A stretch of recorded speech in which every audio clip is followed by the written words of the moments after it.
So delighted that the next speaker in our pair is Dr. Valeria Calvaresi from King's College London, who's going to be talking about the structural dynamics in the evolution of SARS-CoV-2 spike protein. So it's a very natural progression from the talk that you've just given, Florence. So Valeria, over to you. Thank you very much for coming today. Yeah. Hi, everybody, and thanks for giving me the possibility to talk here today. So I said I will talk about the structural dynamics in the evolution of the SARS-CoV-2 spike glycoprotein, and this has been monitored by hydrogen deuterium exchange mass spectrometry.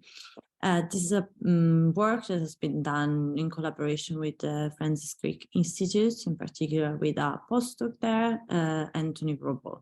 So we know that the spike glycoprotein assume different conformation during the cycle of the virus. The spike exists in a metastable profusion conformation where the S1 subunit and the S2 subunit interact, and they transition between a closed state and an open state. In the open state, in the receptor binding domain, the RPD is up, and spike can binds the receptor ACE2. After binding to the ACE2 receptor, which is the better characterized receptor of spike, a series of conformational changes start in spike, which lead to the post-fusion transition. These conformational changes are part of the priming for fusion, and they facilitate the cleavage of the furin cleavage sites. So the S1 and S2 subunit can separate, the S1 subunit sheds, and the spike finally transition to the post-fusion stage. And in this stage can mediate adhesion and invasion of the host human cells. So we know that the spike has acquired many mutations during the pandemic, but the first remarkable mutation was the D614G mutation. This mutation promotes the transition to the open conformation of spike, promotes the RPD to go up. This mutation in particular disrupts the cell bridge with a lysine in position 854 of the fusion peptide proximal region, and also a structural element of spike, the 630 loop that I've colored in red in the structure, as known to reorganize. We don't know very well how, but this mutation promotes the transition to the open conformation, and then spike, the virus also became more transmissible, and many other variants of concern emerged on the background of this mutation. So we all know the alpha, the beta, the delta, and now the dominant Omicron variant, and all these variants share this mutation. So there are many cryo-EM structure of this spike of in complex with antibody of variants of concern. So we know now the structure of spike is very well characterized. But what is not very well characterized is the structural dynamics of spike. So what are the dynamics event that leads to the transition between these different states, and what this means for the evolution of the virus, and how this has changed through these variants. So we had two main questions, two key questions. As I said, characterize all this conformational change in dynamics event that leads from the closed to the open state, that leads to the receptor binding of spike, and how those spikes primes for fusion. And also, what is the effect of all the various mutation that spike of VOX have acquired on this dynamics event. So to study this events, the dynamics of spike, we use perfusion stabilized spike that contain 2p mutation and then are uncleavable.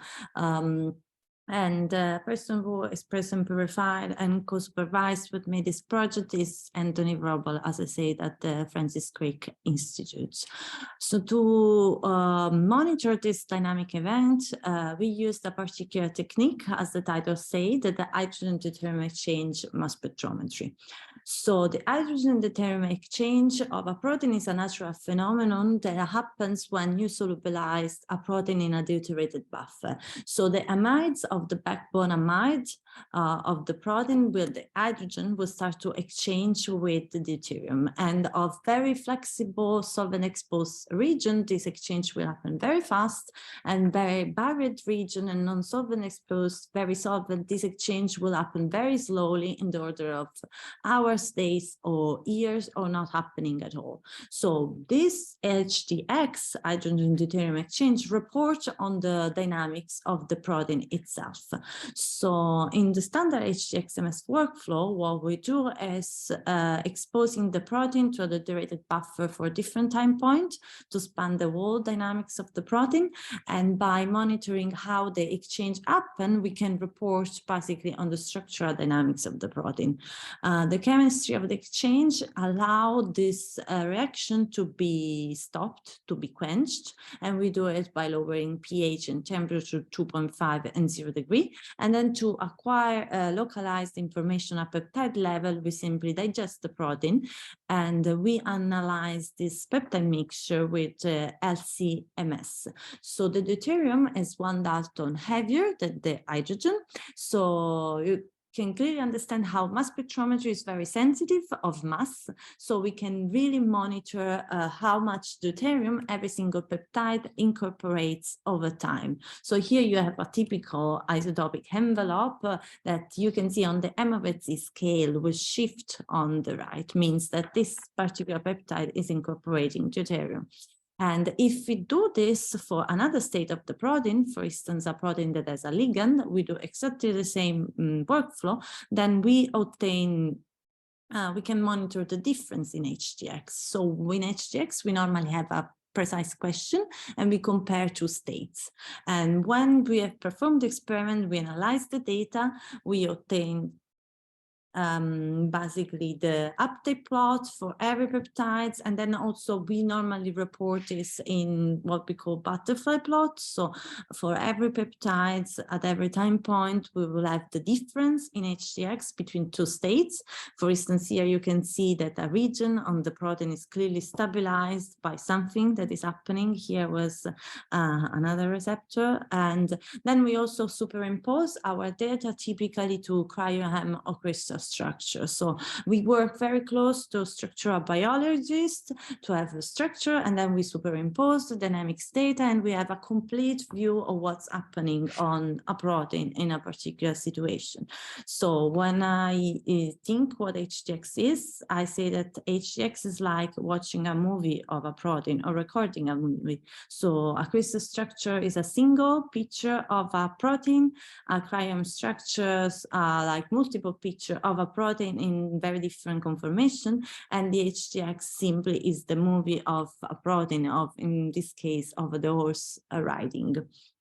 And so we can see how these techniques are very complementary.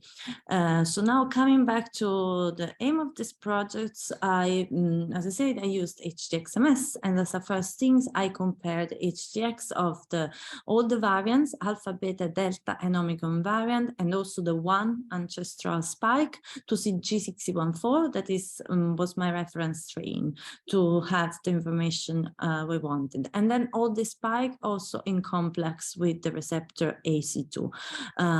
In this way, by comparing states in between and by labeling the protein for several time points between seconds to hours, we had a complete view and peptide level information of the structural dynamics and binding effect in spike.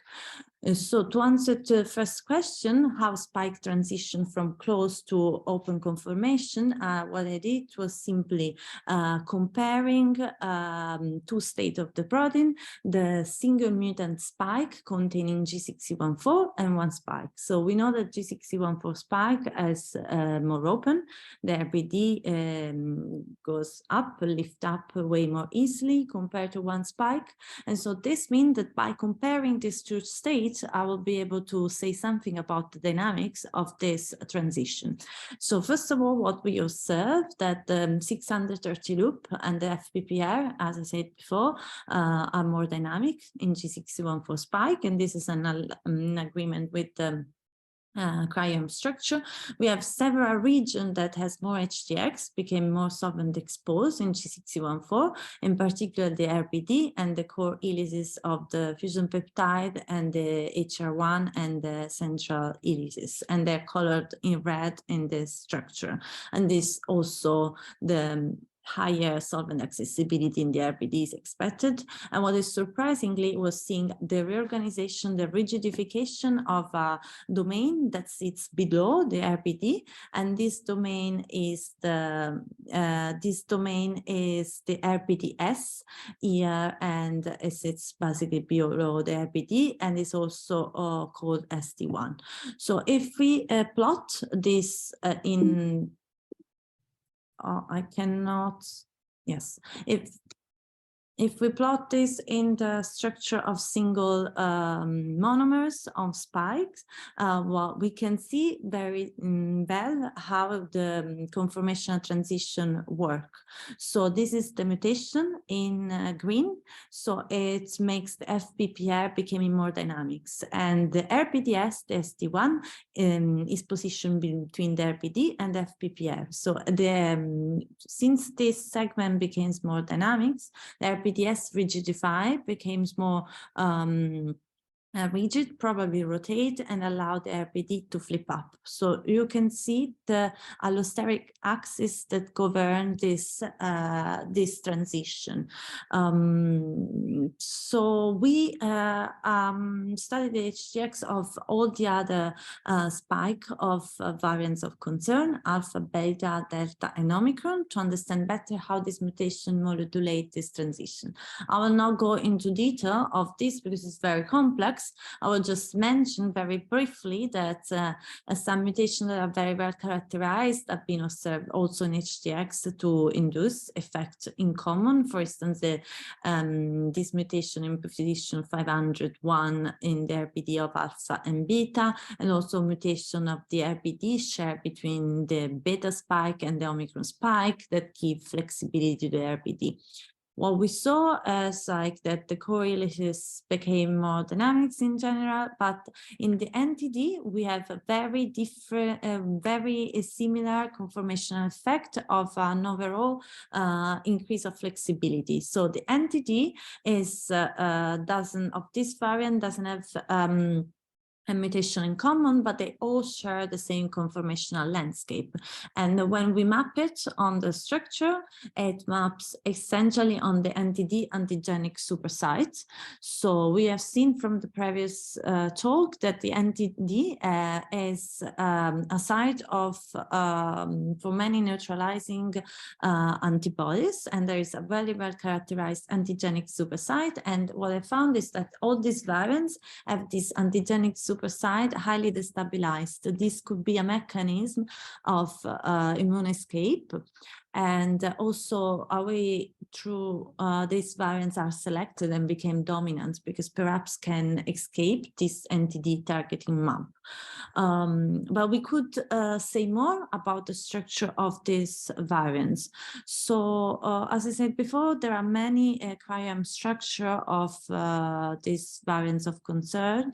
But what we miss is a clear understanding of the degree of opening of all these variants, because we miss a proper structural study where an assessment of the degree of opening has been done in parallel with the same stabilizing mutation in the same condition. So this is a study like this, but it's not a proper structural studies, a biophysical studies, but we have many information out of it anyway. And what we could do is like by following this region that we characterized before, like the 630 loop, there's D1, the RBDS, and the RBD, we could understand what is the preferential state of the spike. So what we saw is that the alpha, beta, and delta spike are more open compared to G614 spike, and the Omicron spike list of strain where we analyzed resulted more closed compared to G614 spike. So it's like the it's like comparable the degree of opening to one spike. So it's not more closed. So the evolution is going back. It's just more close compared to the others. Now we want to see what this mutation do at the level of the interaction between with the receptor, the AC2. So first of all, we, as expected, we saw a massive decrease in HGX for solvent exclusion, basically in the receptor binding domain, the RBM of all the variants, and this aligned with the very well described binding site. But in the RBDS, we still monitor a clear rigidification that was particularly pronounced for one spike and Omicron spike. And this is in line to the fact that there is an allosteric axis between the RBD and the RBDS that govern the open-closed state, but also that one and Omicron spike that we were found more closed, preferentially closed, basically stabilize better the open conformation, therefore to a more open conformation when ACE2 bind, while the others are already in more open conformation, so the effect on the RBDS was found minimal. What we saw is like that the binding is with ACE2 is cooperative. So I will not go into the detail of this, but these are the same isotopic envelope that I showed before, but these are real one. Before they were simulated one. And from the envelope shape in HGX, we can often see a lot about the conformation of a certain domain. So in the RBD, we found that there was an envelope bimodality and the spike were in complex to AC2. And this means that there are two very separated populations that interconvert very slowly. And by quantifying the amount of this population, we can also test something about what the protein is doing. What we believe is that the protein exists in a some monomer are bound to the AC2, and the other monomers transition and flip up from the unbound position, and this is a sign of cooperative opening, and we have also quantified it, and we have seen that it's more pronounced for the variants that are more open. So it's more pronounced for alpha, beta, and delta spike compared to Omicron spike and one spike. So is in agreement this phenomenon with the degree of opening. So the spike cooperativity has been already described by a few reports, but a quantification of this phenomenon was missing. What we can see also by HGX is monitoring the receptor sites. So this is the AC2, the gray structure, and by binding to spike, we saw that the AC2 as we saw decrease in HGX in the well-known characterized binding site for AC2. But what we could do was also trying to quantify the strength of binding that all the spikes exert on the receptor. For instance, by just looking at the plot, I've been presenting many plots so far, we can see, for instance, that in one spike, the binding site is not very pronounced, but for instance, in alpha spike, the decrease of HGX is very massive. So we can go a little bit more quantitative, and we can rank this effect, and we rank it for all the variants. Well, our results are in agreement with the fact that, for instance, G6114 spike is more open than one spike. So we have for an effect of higher binding stoichiometry. So G6114 binds more AC2 than one spike as expected. While for alpha, beta, and delta spike, we have even higher receptor binding than G6114 because they are more open, but they also have mutation that increasing affinity. And for Omicron spike, if you look at the graph, the delta HGX is very similar to one spike. This confirms that Omicron spike is preferentially close, so it doesn't bind so well to AC2, which is seems weird and contradiction to many other reports, but several data that we have in our hands point to the same direction. Now we can see how this receptor binding as promote the priming for fusion. So we did the same thing. We rank this effect. So in this case, we saw destabilization of the core helices upon receptor binding, and we could rank it, and we saw that the higher effect was in Omicron spike, in particular on this region of the HR1, that is the same region that would have the major conformational change when transition to post-fusion. So this is a bit surprisingly, because we saw that the Omicron spike doesn't binds weakly to the AC2, and but is the variant that primes better for fusion and better off compared to the other variants. And why this is happening, we can come back to a figure that I showed before.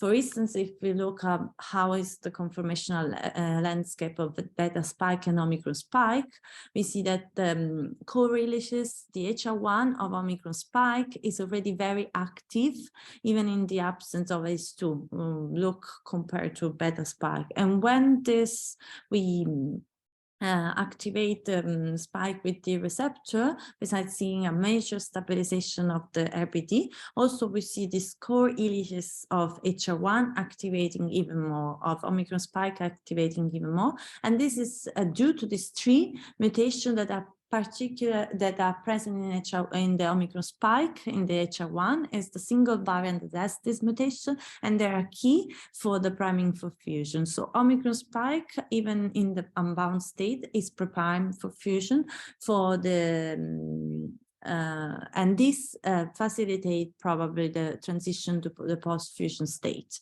So we can summarize all these findings in terms of the evolution of the virus and the evolution of the spike. We could say that the alpha, beta, and delta variants were probably selected as the spike are more open compared to one spike, bind better to the AC2 receptor, as we saw before, so they promote infectivity. But then the circulation of this strain induce in the human population the rise of many anti-RBD antibodies, because the RBD was very well exposed.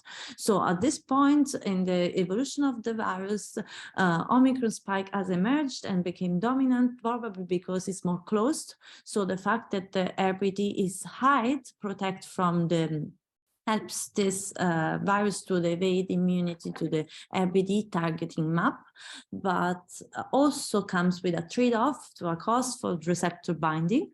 Omicron spike has optimized the priming for fusion and primes better than the other variants and with minimal receptor binding. And what we saw was also that in the NTD, the evolution is convergent, so all the variants are destabilized, and this is probably also a mechanism of immune evasion.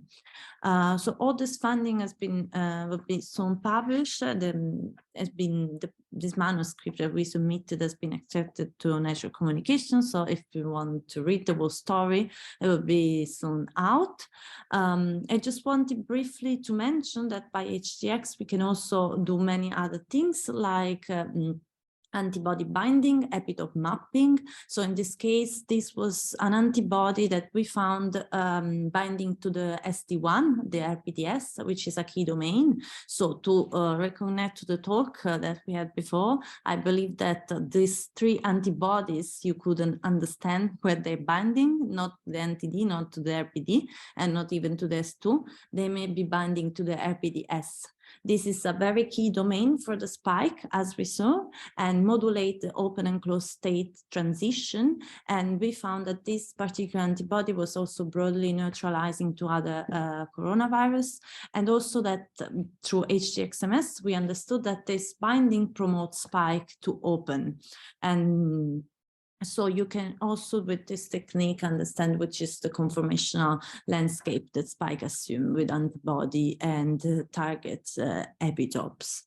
With this, I want to just thank everybody for your attention. Thanks all my collaborators at King's College. Thanks again, my collaborator at the Francis Crick Institute, in particular Anthony. And just want briefly to mention that I don't work at the King's College anymore. Now I work in Oxford with Dr. Weston Strew, and we are still studying the HGX of viral proteins. So if you are interested in trying it or doing some binding experiment or epitope mapping, we are happy to hear from you. And I'm happy to take any of your questions.